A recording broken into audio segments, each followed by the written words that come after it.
అందరికీ నమస్కారం అండి. ఇప్పుడే అంటే 'ఇట్లు మీ ఎదవ' గ్లింప్స్ చూసా. చాలా చాలా చాలా బాగుందండి. చాలా ఫన్నీగా ఉంది. అంటే ప్రతి అబ్బాయికి ఈ టైటిల్ చిన్నప్పటి నుంచి ఎన్ని ఇయర్స్ వరకు కెరీర్‌లో సెట్ అయ్యే వరకు ఉంటది. సెట్ అయిన తర్వాత కూడా టైటిల్ వస్తానే ఉంటది. అలాంటి టైటిల్ పెట్టారు. త్రినాథ్ గారికి, హీరో త్రినాథ్ గారికి, సాహితీ గారికి ఈ సినిమా మంచి పేరు తీసుకురావాలని, బల్లారి శంకర్ గారండి. ఆ!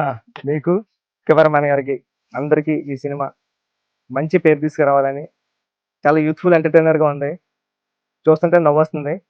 అంతా బావుండాలని చాలా ఆల్ ది బెస్ట్ అండి టీమ్ అందరికి. ఆల్ ది బెస్ట్ అండి.